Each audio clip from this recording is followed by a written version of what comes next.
Nous vous présentons une émission qui est préparée dans le but de promouvoir le message d'amour de toute la Bible. Mesdames, Messieurs, bienvenue à Toute la Bible en parle. Seront nos invités aujourd'hui Daniel et Solange Gamache et la chanteuse Danielle Pilon, que vous rencontrerez un peu plus tard au cours de l'émission. Ne manquez pas de demander au cours de l'émission et aussi tout au long de la semaine, puisque vous allez noter les numéros dans quelques instants, demandez Le Christ inconnu, cet ouvrage de Gaston Racine qui vous est offert tout à fait gratuitement. C'est un livre qui nous fait connaître le Christ, bien entendu, et ceux qui n'ont pas reçu les leçons de Marie, un livre qui a été offert à des centaines de personnes au cours des dernières séries, vous pouvez le demander aussi.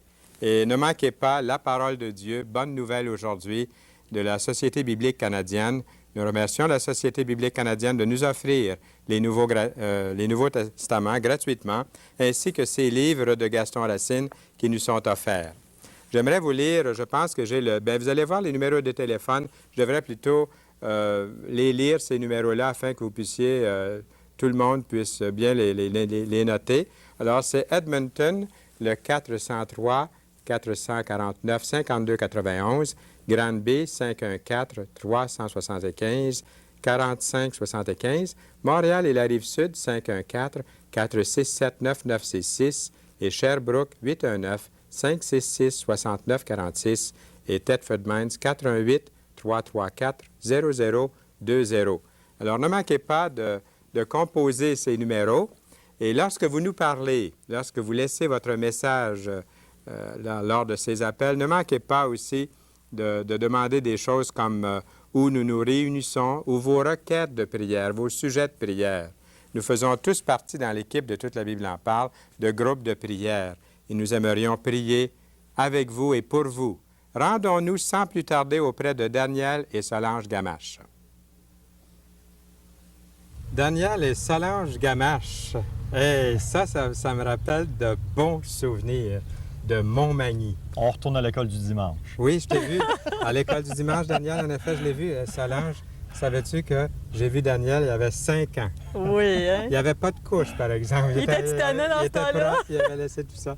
Il n'était pas tannant. Non. Je pense que Daniel, il n'aime pas trop que je dise ça, mais Daniel, c'était le meilleur élève de l'école. C'est pas juste pour les autres qui vont m'entendre, mais c'était le meilleur élève à l'école du dimanche. Je l'ai déjà dit, j'ai pas honte de le dire. Mais comme le bon dicton le dit, par contre, il ne faut pas se fier juste aux apparences. Ça fait longtemps, c'était à l'école du dimanche. C'est un bon mari aussi. C'est un bon mari. Oui. Bon, alors on ne se trompe pas quand on choisit Daniel, Oui. que ce soit comme enfant. Puis les enfants, comment est-ce qu'ils sont? Vous avez des enfants? Oui, nous avons 2 garçons, un de 10 ans, un de 8 ans. 8 ans et demi. Eux autres, ils aiment bien dire la demi. C'est important pour eux autres. Très important. Oui. Mais je pense qu'ils ont le caractère plutôt de leur mère. Oui? Ils sont pas tranquilles comme leur père. C'est vrai, ils sont plus... Ils sont plus oui. Ben, Il y a un je connais- caractère plus Puis en même- prime. Ils sont chanceux, ils ont aussi le physique de leur mère. Ah, ben, Ils ont hérité ils sont de très bien des bonnes Ah choses. non. C'est bon. Vous faites un beau couple et puis je suis très heureux, comme je l'ai dit, de vous accueillir ici à Toute la Bible en parle. D'ailleurs, Toute la Bible en parle, c'est pas quelque chose de nouveau pour vous.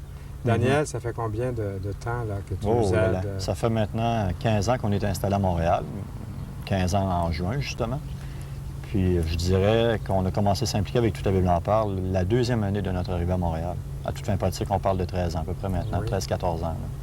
Au début, sauf que j'étais pas avec l'équipe technique, comme on dit dans l'émission. Là. J'étais plus avec l'ancienne équipe de l'expansion de Toute la Bible en parle. Pendant à peu près 2 ans, 2-3 ans. Mais avec l'équipe technique, maintenant 10 ans à peu près.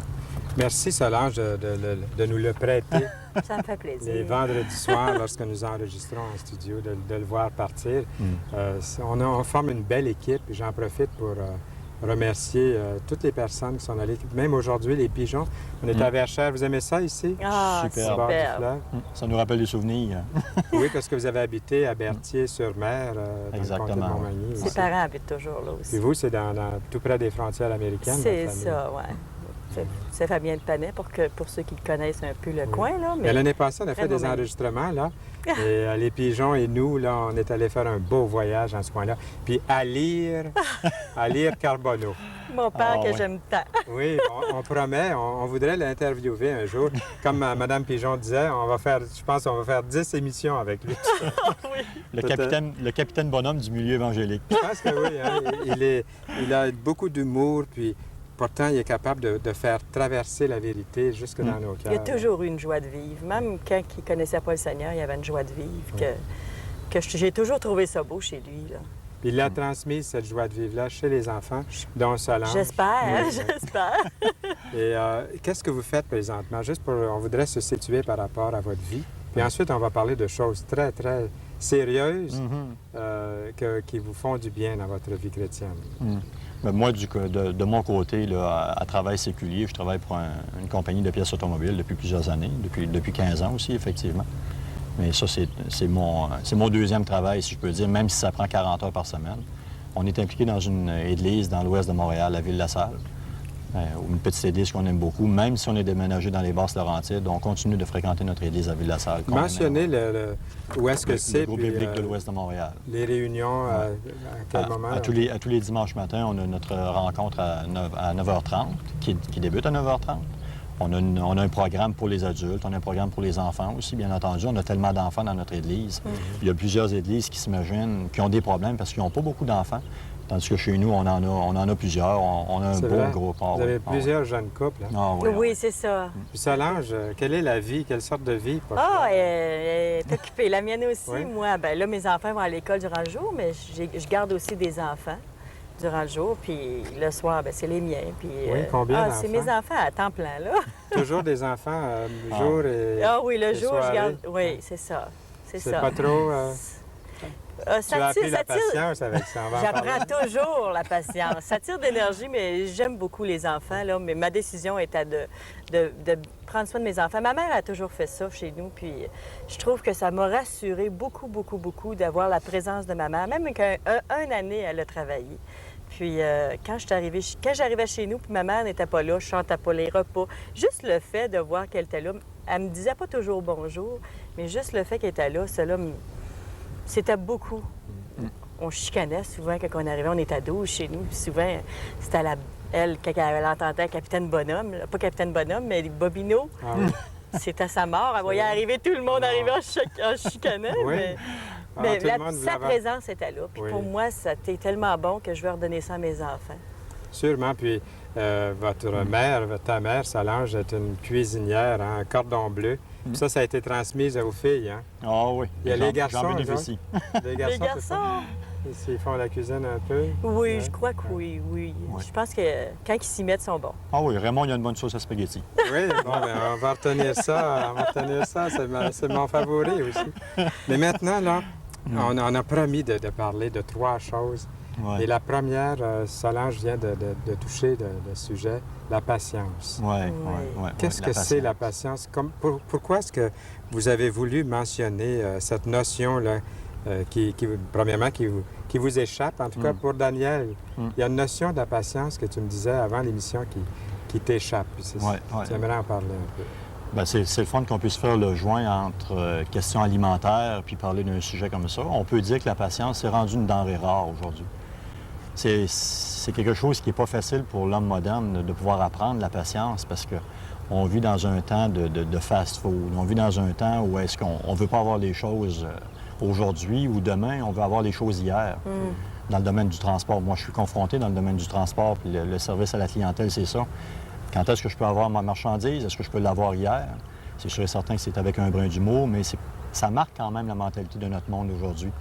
La patience, c'est bon pour tout le monde, pour le croyant, pour celui qui marche avec le Seigneur, parce que je pense que c'est probablement la première école, la première chose qu'il faut apprendre en tant que chrétien, en tant que croyant. Pour le non-croyant, c'est aussi quelque chose à apprendre, parce que le non-croyant qui n'a pas réussi à apprendre cette chose-là, il va venir vite au bout de ses limites. Si ce n'est pas en l'espace de quelque temps, c'est au fil des années, ses moyens vont s'effriter, ses moyens vont diminuer, mais la patience, je pense que c'est probablement la première chose à apprendre. C'est pas facile. C'est pas facile. Parce que ça révèle toute ta nature. Ça révèle ton caractère va ressortir au travers des épreuves de la vie. Si on n'apprend pas la patience, je pense qu'on passe à côté de beaucoup de bonnes leçons que Dieu, qui est en contrôle de tous les événements, que Dieu veut nous apprendre. Dieu, de son côté, lui, si on met les choses en perspective, nous, on vit avec des jours de 24 heures, des semaines de 7 jours. Dans le milieu évangélique, on le dit nous-mêmes, on aimerait donc avoir une journée de plus des fois. C'est vrai, hein? On aimerait avoir plus de temps. Donc, on est habitué à marcher sur un horaire fixe. Tout est chronométré, tout est mesuré. Mais du côté de Dieu, il ne faut jamais oublier que rien n'est mesuré. Il est éternel. On a un Dieu qui est souverain, qui, pour lui, il n'y a pas de début, il n'y a pas de fin. Donc, de son côté, il a le temps de nous faire attendre. Est-ce que vous diriez qu'on n'est pas patient dans les mêmes choses? Je pense que toi, tu as une vue un peu différente, Solange. Bien, c'est ça. Je l'écoute parler, puis lui, il parle un peu de son travail, mais moi, c'est un peu avec qu'est-ce que je vis avec mes enfants. Je prends toujours l'exemple d'un père. Mon père, c'est le Père Céleste pour moi. Puis c'est vrai que j'ai eu un bon exemple de mon père terrestre aussi, parce que mon père, il était très, très patient. C'est un exemple extraordinaire. Ça fait que je vois mon Père Céleste un peu comme mon Père terrestre. Mais on apprend beaucoup. C'est comme moi, je travaille beaucoup avec les enfants, mais les miens surtout. Fais ton lit à chaque matin, va te laver les dents. C'est toujours à répéter. Puis il y a des fois, on perd patience parce que cette patience-là, on ne l'a jamais vraiment Alors, tu perds patience? acquis. Désolée de vous le dire, mais oui. Malgré les apparences. Pourtant, on parle de patience, mais Non, je suis pas patiente du tout. ça ne te décourage pas de... Non, je me dis toujours à chaque fois, je tombe, ça me fait mal. Je me dis, c'est toujours à recommencer, mais Dieu est tellement patient envers moi. Puis encore une fois, je reviens à mon père, qui était tellement patient, mon père terrestre, là, qui était tellement patient que je me dis, Dieu me reprend la main et dit, on recommence. Puis à la longue, bien, il y a certaines erreurs que je recommence pas parce que ça me fait trop mal. Puis c'est un peu ça que j'apprécie. Il y a beaucoup de... Dieu a tellement beaucoup d'autres... Il y a toutes les qualités du monde. Mais celle-là, moi, je suis tellement pas patiente que j'en demande beaucoup, mais il me façonne au fil des années. Ça fait quoi, 18 ans que je connais le Seigneur, là? Puis j'en ai encore à apprendre. La patience, Dieu est c'est patient avec toi, avec vous. Oui. Je pleure des fois là, de voir que moi, je suis pas fidèle à lui, mais lui est toujours fidèle à nous. Même malgré ça, c'est pas toujours la patience, c'est peut-être d'autres choses, mais j'ai jamais regretté le jour. C'est le plus beau jour de ma vie d'avoir dit oui au Seigneur. C'est pas toujours facile avec tout ce qu'il y a aujourd'hui, ce que le monde nous offre. Je trouve que c'est pas toujours facile parce que on vient de déménager dans les Basses-Laurentides, puis ça, je tombe peut-être dans une autre conversation. Non, c'est bien, on écoute. On Puis, est autour de la table, on c'est jase. moi qui parle.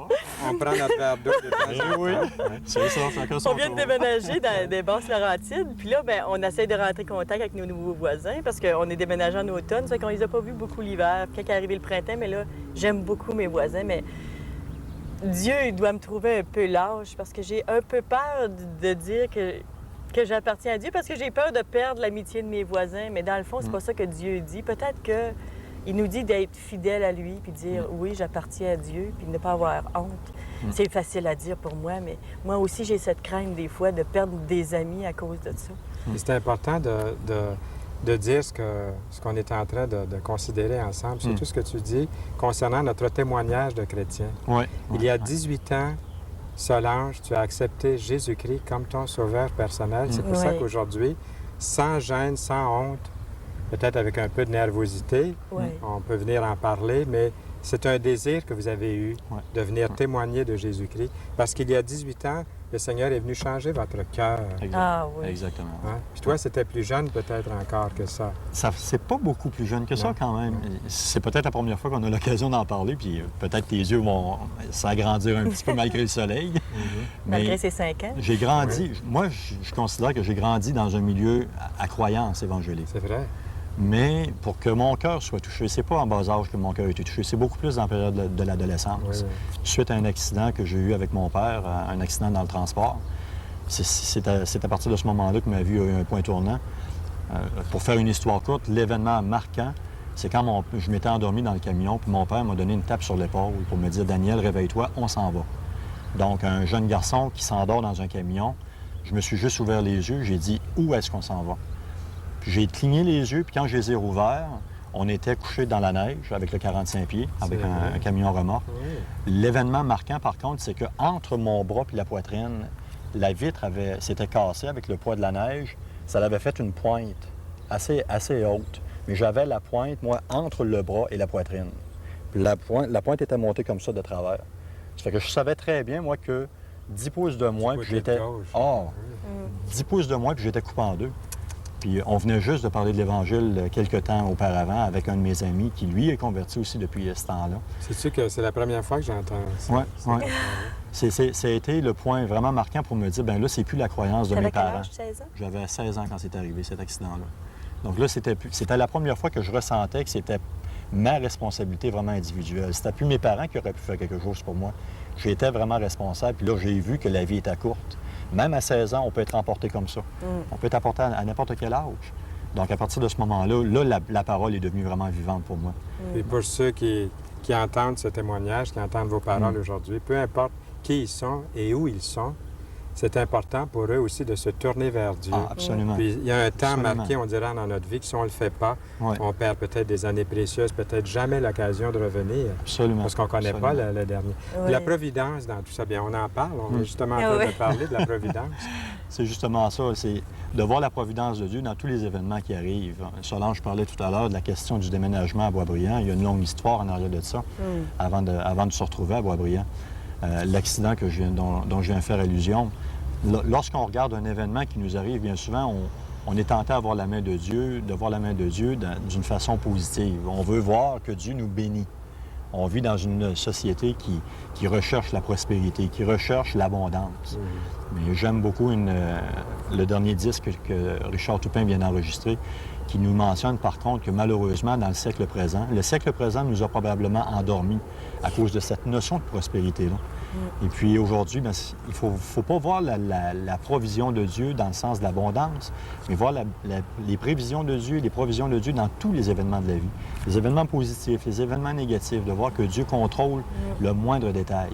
Puis la patience va venir se greffer à la provision de Dieu dans le sens que lorsqu'on n'est pas capable de voir que Dieu peut me parler... J'ai vécu une tempête à mon travail il y a quelques années de ça. Puis c'était quelque chose qui m'a tellement enlevé toutes mes capacités que j'ai reparti mon compteur à zéro, ni plus ni moins. Mais dans ce temps-là, je n'avais pas appris que Dieu voulait me montrer, encore une fois, que c'était lui qui contrôlait tout événement. Donc, il a fallu que j'apprenne la patience. Où est-ce que pendant plusieurs mois, à mon travail, j'étais devenu vraiment silencieux.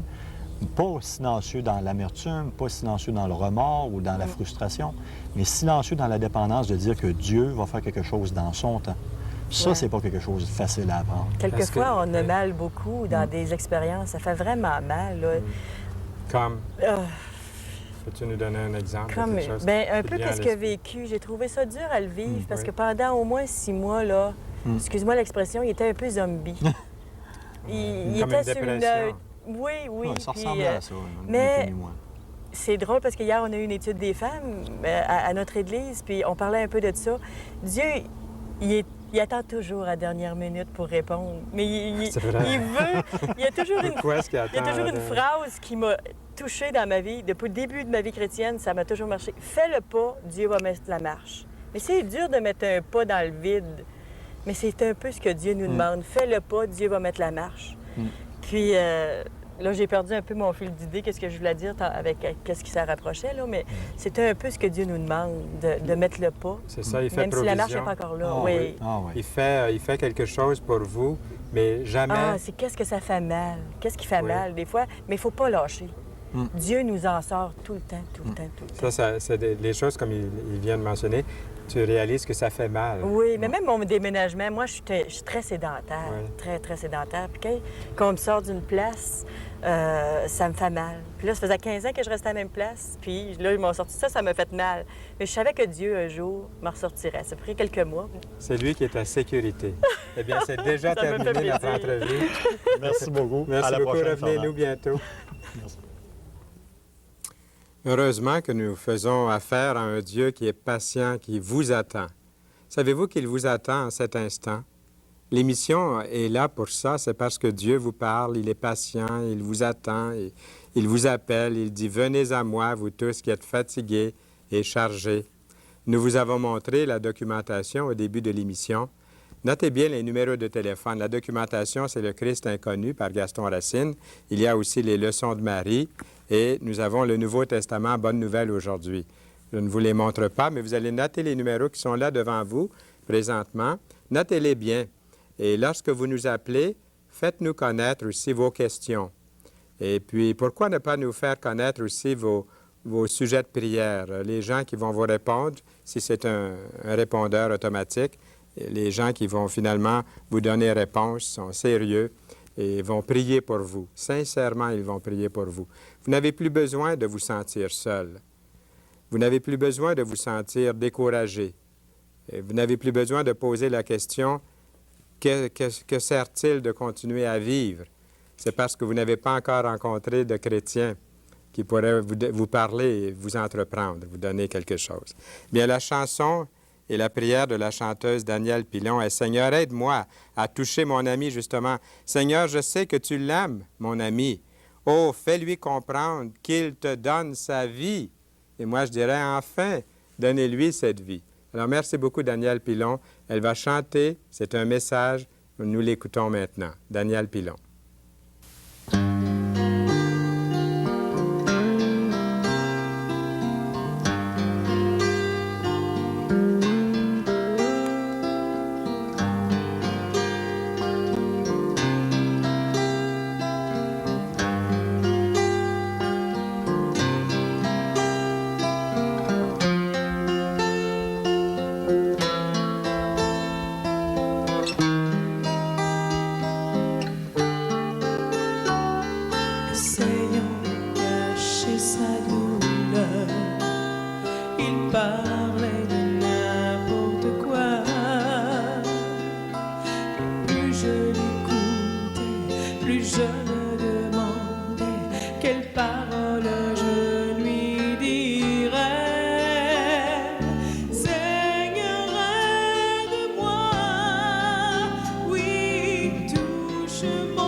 S'approche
Merci beaucoup. C'était Daniel Pilon. Et je sais qu'on n'a peut-être pas mentionné au cours des dernières semaines que vous pouvez avoir acheté les cassettes de Daniel Pilon dans les bonnes librairies évangéliques. Alors, ne manquez pas de continuer à écouter ces chansons. Et il y a un beau verset. Je vais vous montrer premièrement les choses que nous vous offrons, la documentation pour ceux qui se sont joints à nous au cours de l'émission. Vous avez bonne nouvelle aujourd'hui. C'est un cadeau de la Société biblique canadienne. Et là-dedans, vous pouvez trouver la vie éternelle. Il y a aussi le Christ inconnu. Nous insistons beaucoup pour que vous fassiez la demande de le Christ inconnu. Il y a pour ceux qui n'ont pas encore reçu les leçons de Marie, vous pouvez le demander également. J'aimerais lire un verset dans la parole de Dieu, un beau verset qui nous invite à prendre une décision pour le Seigneur. Si de ta bouche, et ça c'est à vous que ça s'adresse, si de ta bouche tu affirmes devant tous que Jésus est le Seigneur, et si tu crois dans ton cœur que Dieu l'a ramené de la mort à la vie, tu seras sauvé. C'est aussi simple que ça, le message de Dieu.